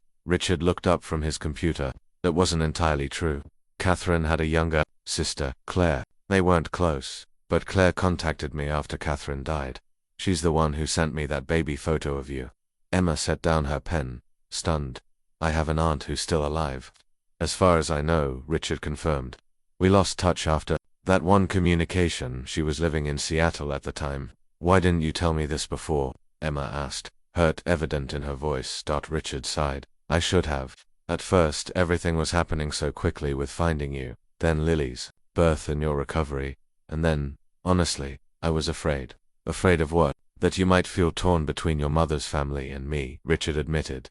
"It was selfish, and I apologize." Emma absorbed this, recognizing the vulnerability beneath Richard's confession. "I'd like to find her," she said finally. "My Aunt Claire. I have questions that only someone from Mom's side of the family might be able to answer." Richard nodded. "I'll help however I can with Richard's resources." Locating Claire Davis proved relatively simple. She had married and was now Claire Matthews. Living in Portland with her husband and teenage children cousins Emma had never known existed. An initial phone call, emotional and halting, led to an invitation for Emma to visit. "Are you sure you don't want me to come with you?" Richard asked as he drove Emma to the airport 2 weeks later. Lily remained at home with Maria, the trip deemed too overwhelming for a first meeting. "I'm sure," Emma said gently. "This is something I need to do alone." Richard nodded, though concern lingered in his eyes. "Call me if you need anything." "Anything at all." "I will," Emma promised, squeezing his hand. Claire Matthews proved to be a softer, gentler version of Catherine, the same curly hair and expressive eyes, but without the fierce defensiveness Emma remembered in her mother. Claire welcomed Emma with tears and embraces, introducing her to an uncle-in-law and 2 teenage cousins who studied Emma with undisguised curiosity. Over dinner in Claire's comfortable home, Emma shared the story of finding Richard and building a relationship with her father. Claire listened intently, occasionally wiping away tears. "I always wondered what happened to you," she admitted. "After Catherine died, I tried to find you, but the foster system is difficult to navigate." "Why didn't you come forward when she was alive?" Emma asked, the question that had burned in her heart for years. "Why was I left alone in the system after she died?" Claire's expression crumpled with regret. "Catherine and I were estranged for years. Our parents were very controlling, very judgmental. When Catherine got pregnant, they gave her an ultimatum: give you up for adoption or be cut off completely. She chose me," Emma said softly. "She did," Claire confirmed. "I was still in high school then, living at home. By the time I was independent enough to reconnect with Catherine, she had built walls so high around herself and you that she refused my attempts to help. She was always fiercely independent," Emma recalled. "Stubborn," Claire corrected with a sad smile. "Just like our father. She was determined to prove she could raise you on her own, without anyone's help or interference. By the time she got sick, it was too late for reconciliation. She died before I could make things right." The pain in Claire's voice mirrored the ache in Emma's heart. "And afterward, why didn't you try to find me then?" "I did," Claire insisted. "But Catherine had listed no next of kin on her records. The state took custody before I even knew she had passed. I hired a private investigator, but by then you were lost in the system." She reached for Emma's hand. "I never stopped feeling guilty about that." Emma's anger, carried for so long, began to dissolve in the face of Claire's evident remorse. "Mum never talked about her family. I grew up thinking I was truly alone in the world." "Catherine was protecting you, in her way," Claire suggested. "From the rejection she had experienced. Our parents were ... difficult people. They died never acknowledging your existence. And my father, did she ever talk about him?" Claire hesitated. She loved Richard deeply. That's what made their breakup so painful for her. She convinced herself he would choose his career over family over you, because that's what our father had always done. "She was wrong about him," Emma said quietly. He searched for me for 23 years. I know, Claire admitted. He contacted me after Catherine died, desperate for any information about you. I sent him the only photo I had. I should have done more, tried harder to help him find you. We found each other eventually, Emma said, the bitterness of lost years fading in the recognition of shared grief and missed connections. The next morning, Claire brought out family albums, photographs of Catherine as a child and teenager, images Emma had never seen. Among them was a picture that made Emma's breath catch, Catherine, clearly pregnant, standing defiantly in front of a modest apartment building. The day she moved out, Claire explained. The last time I saw her before she left for Chicago. Emma traced her mother's image, noting the determined set of her jaw so similar to her own, to Richard's, and now to Lily's. She was so young, she murmured, barely older than I was when I had Lily. But without the support you have now, Claire observed. Catherine faced everything alone because she was too proud to accept help, to hurt, to trust anyone's love was unconditional. The insight illuminated Emma's understanding of her mother in a new way. Catherine's choices keeping Emma from Richard, rejecting her own family's later attempts at reconciliations, suddenly made sense as the actions of someone deeply wounded, fiercely protective, and ultimately afraid of further rejection. I wish I could tell her I understand now, Emma said softly, that I forgive her. Claire squeezed her hand. I think she knows. When Emma returned home 2 days later, Richard was waiting at the airport, Lily perched on his shoulders, waving excitedly. The sight of them, her father and daughter, the family she had now, filled Emma with profound gratitude, despite the emotional complexity of her visit. How was it? Richard asked as they drove home, Lily babbling happily in her car seat. Healing. Emma said simply, I think I understand Mom better now. Why she did what she did. Richard nodded, giving her space to process. Claire would like to meet you, Emma added. And Lily, she's coming to visit next month for the foundation opening. Richard's hands tightened slightly on the steering wheel, the only indication of his nervousness. I'd like that. Emma smiled, watching the familiar landscape pass outside the window. I think Mom would be pleased, in the end, to know we found each other, that we're building something good from what happened. Richard reached across to squeeze her hand briefly. I hope so, he said softly. I truly hope so. The Catherine Davis Family Center opened its doors on a perfect summer day. Exactly 1 year after Emma had collapsed in the grocery store, the modern complex gleamed in the sunlight. 30 apartments surrounding a central courtyard with a playground and community garden. The ground floor housed a childcare center, classrooms for educational programs, and a small medical clinic. Emma stood beside Richard during the ribbon-cutting ceremony, Lily balanced on her hip. Claire had traveled from Portland for the occasion, standing proudly with her husband and children as Emma delivered a short but powerful speech about second chances and family support. No parent should have to choose between providing for their child and being present in their child's life, Emma concluded, her voice steady despite her nerves. No child should grow up in the system simply because their family lacked resources. Today, we take one small step toward changing that reality. The applause was thunderous. Richard beamed with undisguised pride as reporters called questions, and cameras flashed. Lily, startled by the noise, buried her face in Emma's neck. You are magnificent, Richard said later as they toured the completed facility. Absolutely magnificent. Emma smiled, watching as families selected by the Foundation's committee began moving into their new homes. Each face told a story of struggle and hope. Single mothers aging out, foster youth with infants, grandparents raising grandchildren. This is just the beginning, she said, determination in her voice. One center in one city isn't enough. I've been thinking the same thing, Richard admitted. The Foundation has resources for at least 3 more centers like this one within the next 5 years. I want to be more involved, Emma said decisively. Not just as your daughter or as a former foster child, but professionally. I'm changing my major to non-profit management with a minor in public policy. Richard nodded, unsurprised. You've found your calling. I have, Emma agreed. But I need to do this right, earn the credentials, understand the systems from the inside. Will you support that in every possible way? Richard promised. The Foundation will be waiting whenever you're ready to take a larger role. The following week, as the center settled into operation and media attention began to fade, Richard approached Emma with an unexpected suggestion. I've been consulting with my attorneys, he began during breakfast, uncharacteristically hesitant, about making our family ties as legally secure as possible.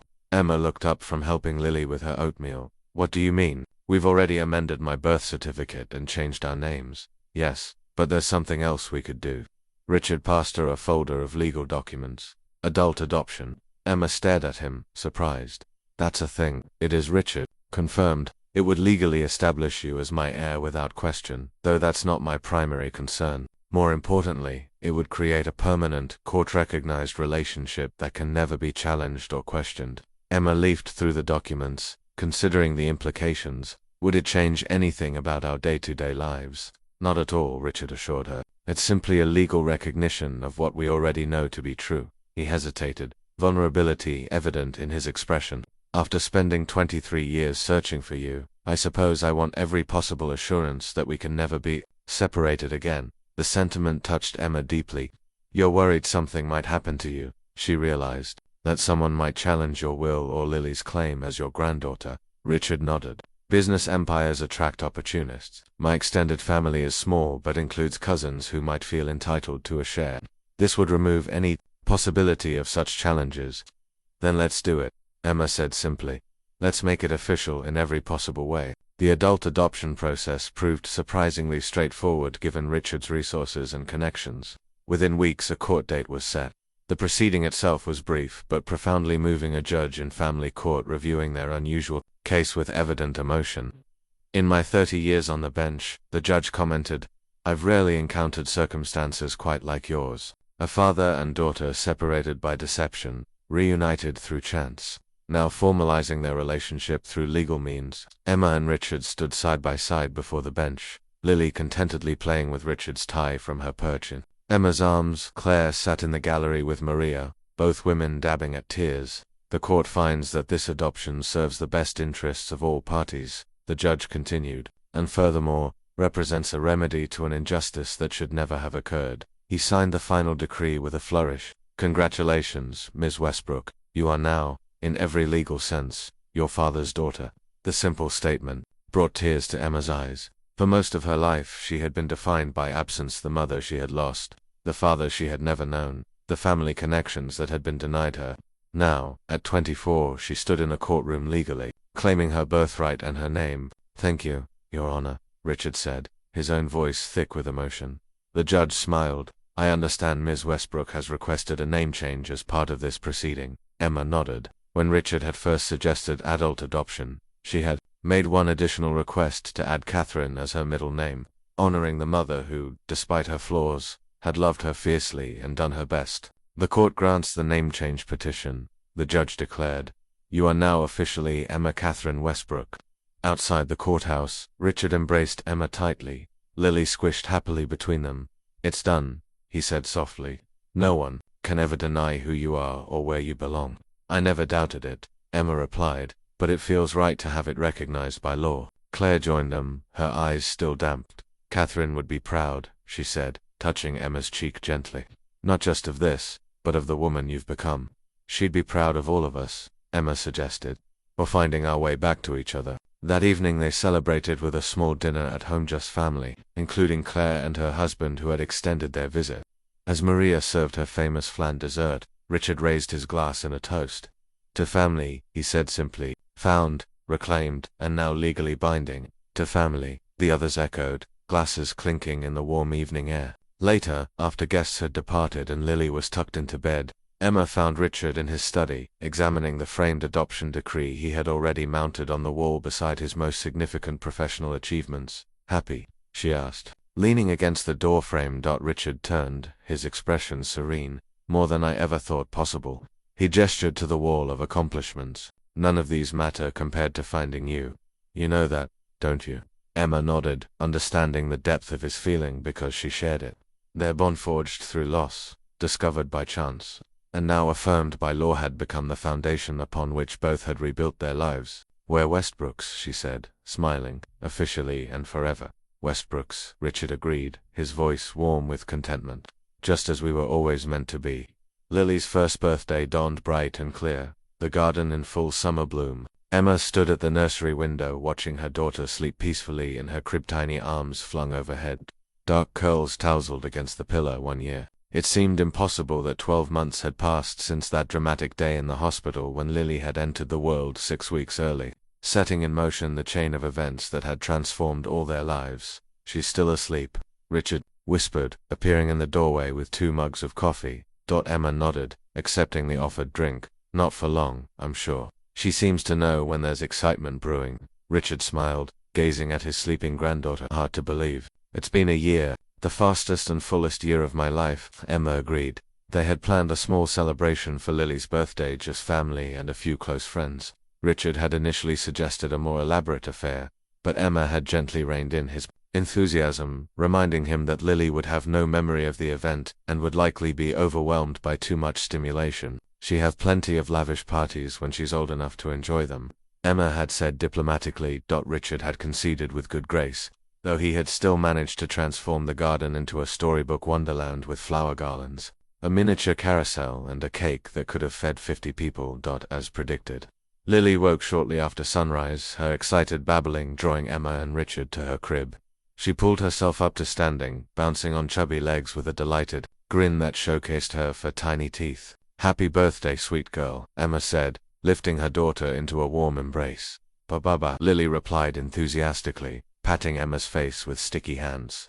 "Indeed," Richard agreed solemnly, as if Lily had made a profound observation. "A very important day."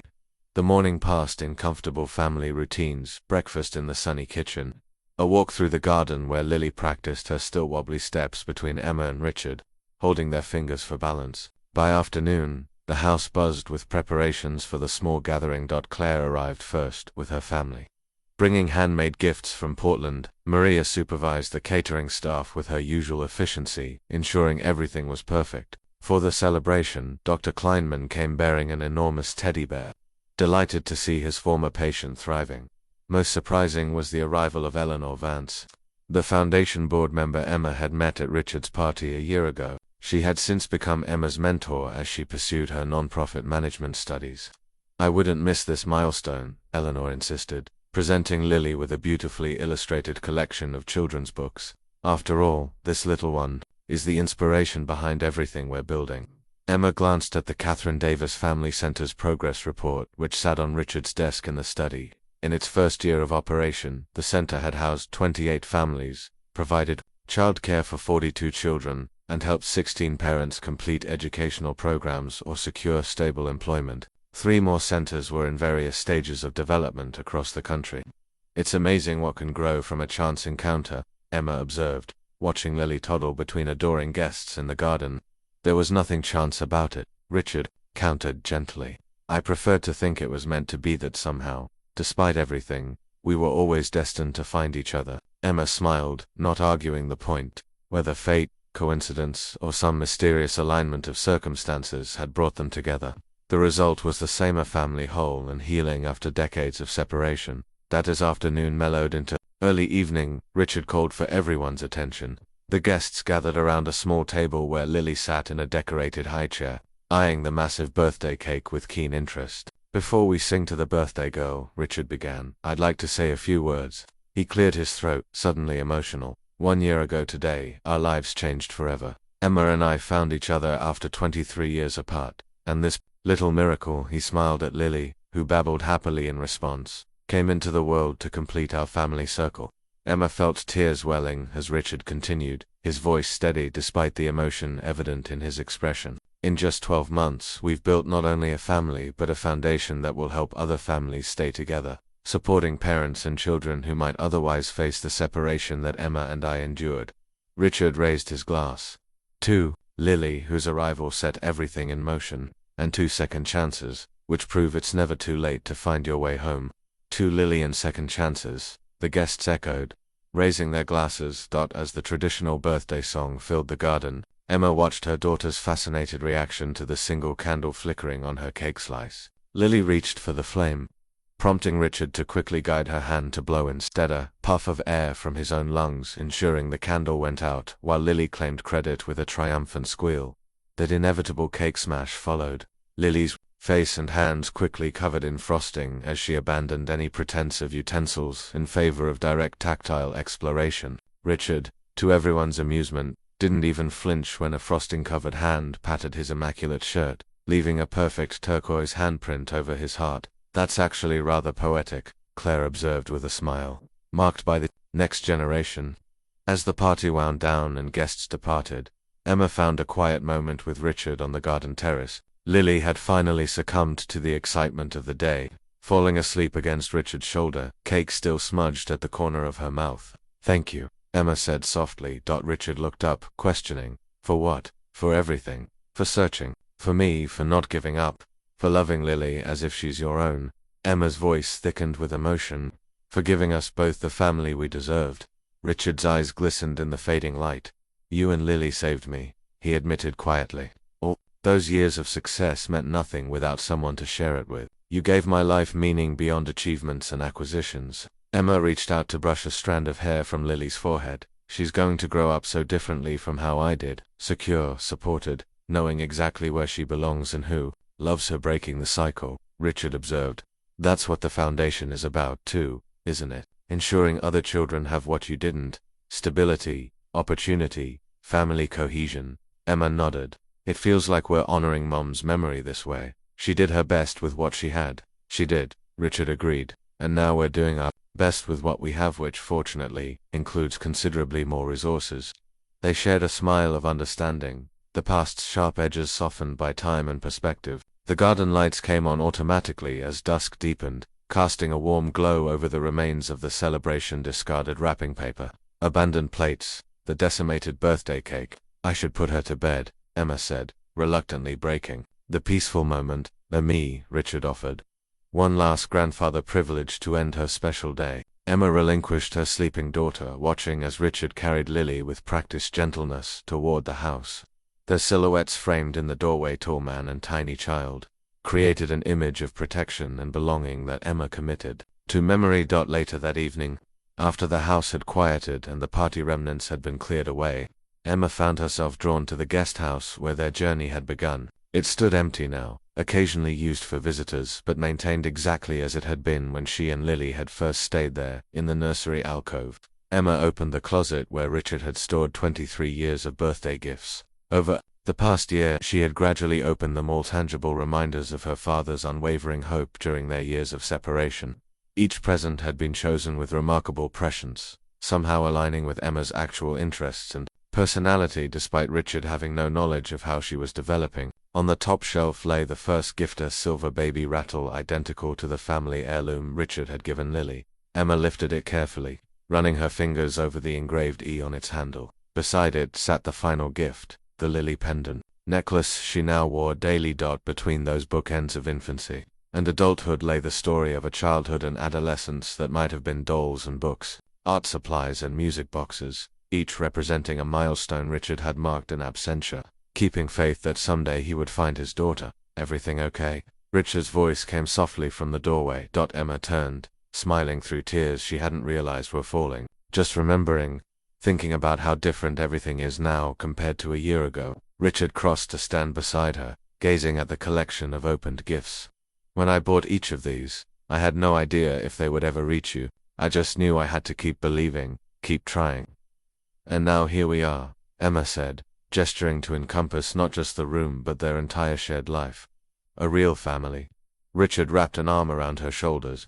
"The most precious thing in the world." As they walked back to the main house together under a sky scattered with stars, Emma felt a sense of completion she had never thought possible. The journey that had begun with her collapse in a grocery store had led to this moment of profound belonging. A father found, a daughter restored, a granddaughter thriving. "Life takes unexpected turns," Richard observed, seeming to read her thoughts. "Sometimes the most difficult paths lead to the most beautiful destinations." Emma nodded, thinking of all they had endured to find each other. 23 years of separation, searching, and longing, culminating in a chance encounter that had changed everything. "If this story touched your heart," she said softly to the night air, "remember that second chances are always possible.